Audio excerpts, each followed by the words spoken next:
Hi, Ron, and welcome back. We are joined again by Dmitry Polyanskiy, the first deputy permanent representative of the Russian Federation to the United Nations, to discuss today the diplomatic developments between the United States and Russia. So, welcome back to the program. Hello.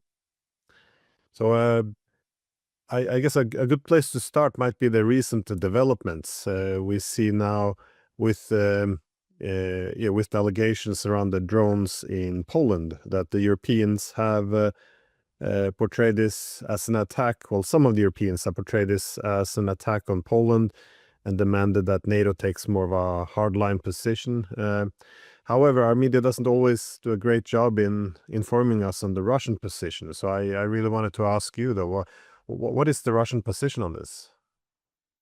Well, we're very puzzled, of course, by this hype which is being created around this event. I assume that everybody who more or less is reading detective stories or some other things, who tries to be a serious investigator, would first and foremost ask himself or herself a question: who is benefiting from this or that event? And if you ask yourself the question, try to answer: is Russia benefiting from the that is happening right now very artificially around this incursion of the drones? There are no proofs apart from some inscriptions on these drones that they are from Russia, but as you understand, it's not a problem to do this in Ukraine. There is the only evidence is that they came from Ukraine, from the side of Ukraine. Doesn't mean that they came from Russia. It could come from anywhere in Ukraine. Some of the pieces of evidence that were displayed are frankly laughable, and I don't know how they were able to fly, and very many questions come to those who are promoting this idea. But the core question is, what is our interest? Why now, after more than 3 years of this conflict? Why now? Why not then?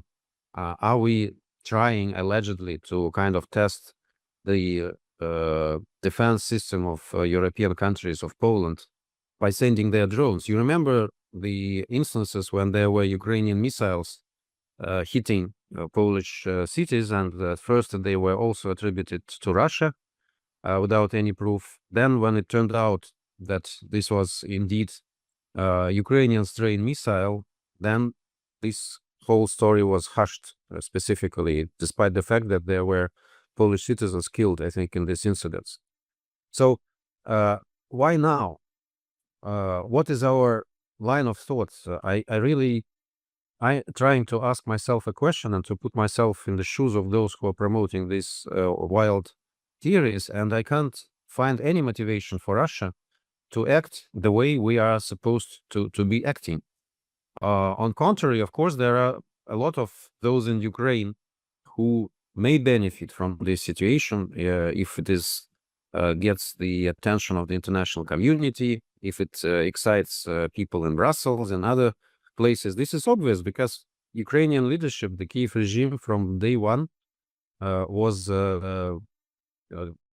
kind of pinning on the fact to involve its neighbors, NATO countries, in the conflict. That was absolute priority for the Zelensky regime, and he was not concealing it. But NATO was reluctant, US was reluctant, and is even more reluctant right now. Even Poland is reluctant to be involved in this conflict, despite all the anti-Russian sentiments of the Polish elite. So, again, the question, why? Why should we do it? Is anybody asking this question seriously, or is everybody ready to label everything that is happening on the border or somewhere near the border as Russian actions? If it is so, this is very sad, because then we are not protected against more provocations of this type, of some other type. This is very sad of what has become of expert community in European countries, of people who are supposed to really analyze things and make some conclusions before labeling them and taking certain decisions or positions. But this is not happening right now. Everything that is happening right now is just blunt attempt to blame Russia in this. It's very sad. One often gets the impression now that the overarching difference within the West is that the United States would like to, well, bring this war to an end. At least Trump does. There's obviously some divisions within the United States, while the Europeans are, let's say, less enthusiastic about getting a quick end to this. But it must be said that lately Trump has been making some interesting statements that he will go, encouraging the Europeans to go all in on secondary sanctions against Russia, which would mean effectively sanctioning China, India. This would, I guess, isolate Europe completely, which is why many suggest that this is unlikely. But I was wondering how you're interpreting this. Is this an effort to make the Europeans take over the confrontation against Russia? Is it simply to tell the Europeans that this is a way of saying that everything has been done now, it's time to bring this to an end? Or is this just to lock in US dominance on the European continent? Either way, what does this actually mean for US-Russia relations, that the rhetoric has become a bit more aggressive lately? Well, I frankly haven't noticed any additional aggression in this rhetoric because everything that you describe fits well in President Trump's logic, in his way of thinking and conducting business and contacts. Because maybe this is obvious for some, but some people don't realize when they try to say that Trump is pro-Russian or pro, I don't know, whatever country, pro-Israeli, pro-other country. But President Trump is analyzing the whole situation from the optics of the national interests of the United States, as he understands them. Some people might question his logic, but still he views it like this. He was from the outset, I remember even during the his first post as a president, he was attacking NATO not because of being NATO, but because of the fact that NATO countries are not paying as much for the defense in comparison to the United States. That was his core principle, that somebody is making fool of the United States, somebody is getting money from the United States, and he wants to change this situation. That is the core position. So now from his logic, beneficial to the United States would be end to this war, because this war is kind of deviating attention of the US to other important regions of the globe. He understands that economic cooperation with Russia is very much beneficial to the United States, and there are a lot of interesting opportunities coming to the United States. He doesn't want to pay for this war because US is short of money, and he says that US has paid enough, and now it's time for Europe to pay up. In case of sanctions, he applies same logic. You want us to introduce sanctions, okay, but what will you do, you Europeans? Are you ready to keep up with us? Are you ready to introduce the same sanctions? Because these sanctions, if they are introduced against China, against India, they may trigger enormous negative effect for world economy, including for the United States. So United States citizens will have to pay the price. Are the European citizens ready to pay the price? That's his question. That's his logic everywhere. It's not about being pro-Russian, pro-Ukrainian, pro-European, pro-Israeli. It's about national interests of the United States in the way he sees them. That's how I understand the way he acts and the way he explains his position. If you keep this in mind, I think everything becomes very logical. It may be disappointing for some other, I don't know, players who seem to be more ideological and who expect something more ideological from him, but he's very pragmatic. He's a businessman. He's taking decisions on the understanding of what is good and what is bad for the United States of America, the way he sees it. In Europe, I think this is more complicated. And I forgot to mention that he clearly disassociates himself from the Ukrainian crisis. He says it's not my voice, Biden's voice, Zelensky's war. He says that we didn't create this crisis. He always he says he has his own understanding of how it happened, what should have happened, what should not have happened, what could have been avoided. That's why he says it's not my problem, it's not my crisis.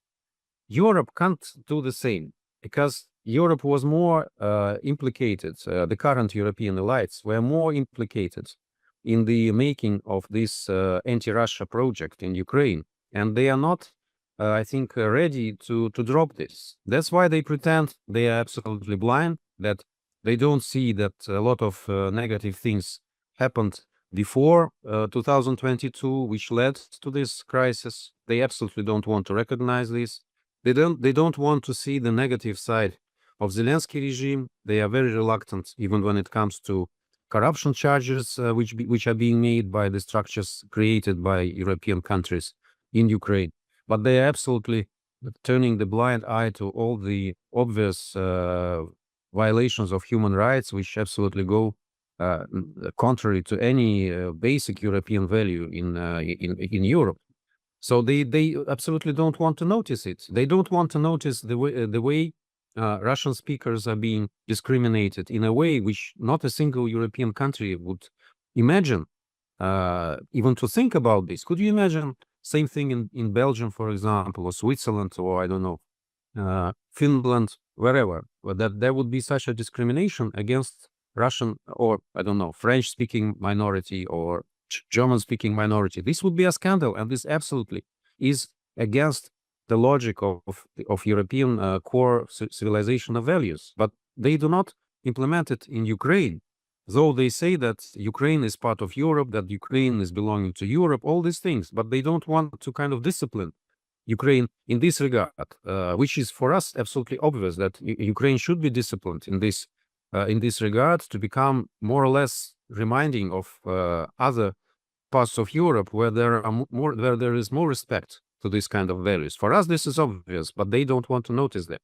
So that's why for them to find a solution to this crisis in the way that President Trump proposes would be a face-losing exercise to a large extent. They will have to admit their mistakes. They will have to admit that things that were done in Ukraine were absolutely of anti-Russian nature. They will have to admit that Ukraine was used as a pawn in geopolitical game against Russia, which is absolutely obvious, I think, to everyone. And President Trump made some references to this, as far as I understand. So for them, this is a more difficult choice, and they are too ideological. They don't see it in the paradigm of who benefits and who loses from this. I think that's why they sometimes are not on the same page with the United States in this regard. And again, I would like to warn everybody to simplify these things and to imply that President Trump is adopting Russian logic or Ukrainian logic or European logic. He's adopting American logic, and he's looking after respect of American interests, and he wants benefit for his country. That's why he was elected here in the United States, and he sees his calling by doing these things. So one shouldn't make this mistake of analyzing it through ideological optics. Yeah, no, that's a very good point. We always use, especially across Europe, the label. We always have to, is it pro or against NATO, pro or against Russia, pro or against Ukraine? But He's not thinking about this. it's, He's not anti-military. yeah. Absolutely pro-American. Yes. By the way, President Orban repeatedly said, "I am not pro-Russian. I am not pro-Ukraine. I am pro-Hungarian. I was elected by Hungarian people, and I will do what is good for Hungary." I think that's the right approach, and it's a good example to follow for everybody who really thinks about their own country. I did want to ask you though about I guess the legacy of the Alaska meeting, because well, it seems to me belongs in the history books of Putin and Trump meeting in Alaska. But this meeting, it was not only about Ukraine. It also had, again, if you want stability in the world, you need the two largest powers, the two largest nuclear powers to work together. which I'm assuming also why nuclear security would be a key issue that the two countries want to work on. But what has been the legacy now? Is Russia and the United States able to build on what was achieved in Alaska, or is this being undermined, do you think? There are active attempts to undermine the legacy of Alaska summit because a lot of countries were frightened by this, the prospect of Russia and United States cooperating and kind of mending up their relations is a nightmare for a lot of capitals in the world, first and foremost London, Paris, Berlin, Brussels right now. This is absolutely clear, but it doesn't diminish the importance of the Alaska meeting, because I have the impression, and forgive me such a comparison, but I had the impression that there was a meeting between the two adults in the room, and there are a lot of children around, which try to kind of analyze it through their own logic, with their own experience, which is very much inferior to the experience of these two adults, because they really understand what's at stake. And that's very good that they are ready to give this mature analysis that these are not jokes. If we kind of witness more provocations and Ukrainian regime is absolutely ready to be behind these provocations, then we will not notice the moment when it will be too late and the world will be involved or dragged into a new war, which will be a nuclear war. And it will be very much late to say who was to blame and who had to do what. And I am not sure there will be history books anymore at this stage. And I think that these two responsible people, responsible presidents, they understand all the burden that they have on their shoulders right now. And that's why they met in Alaska. That's why they discussed all these things. And they were absolutely ready to the fact that their meeting, their discussion will be distorted in the world, will be tried to portray as kind of collusion, as kind of, bad thing for the whole world. I think they were ready for this. That was quite obvious. It would have been naive to expect that everybody would accept this. And we saw in the aftermath of this meeting clear attempts in Kiev, clear attempts in European capitals to absolutely rewrite this understanding, the spirit of Alaska, and try to present it in another way that is not original. The only way they want to present it, that Russia is to blame, that Russia should be defeated, that Russia should be kind of punished for what it is doing or not doing or whatever. That's a very simple logic, and this is very predictable. So I don't think that a lot of real specialists and analysts were having any illusions about the aftermath of the Alaska summit. But I don't think it is lost. I think that there will be still a lot of good things coming from this meeting of the presidents, from their understanding. And I think that they are both quite resolute to bring the matters to the situation when we can speak about the sustainable, long-term, and fair settlement of the Ukrainian crisis, for which, as we repeatedly said, and we will continue to say, for which we should address the root causes of this conflict. It's impossible to solve it quickly, and President Trump admitted recently that he didn't expect it to become such a difficult task for him. There are no easy solutions to this, because it has been a result for accumulation of many problems and efforts and actions for quite a number of years. And in order to understand it, in order to kind of really make things better, you need time, of course, and you need true cooperation of everybody. We don't see at this point any readiness on behalf of Europe, on behalf of Kiev regime. Of course, Kiev regime, we understand that the only thing that matters for Zelensky is to save his own skin, and he will absolutely be ready to sacrifice every Ukrainian for this thing. What is what he is doing right now, instead of instead of trying to stop the hostilities and to come to a fair solution to this crisis, which was within the reach of Ukraine, as you all remember, as soon as in March and April 2022, when these efforts were undermined by the Brits first and foremost, and by others. But of course, Mr. Jackson is Boris Johnson. Sorry, is the one who comes to your mind when you speak about this. So that's where we are, and I think that this will not be better when we move towards sustainable resolution of this crisis. But I think that the vector was clearly defined in Alaska, and I don't think there is any deviation from this vector, regardless of all the attempts that are being made from Europe and from the Kiev regime. Well, there's been this on the issue of nuclear security. There's been a collapse almost in arms control agreements, and of course, if nothing is done over the next few months, it could be a real disaster.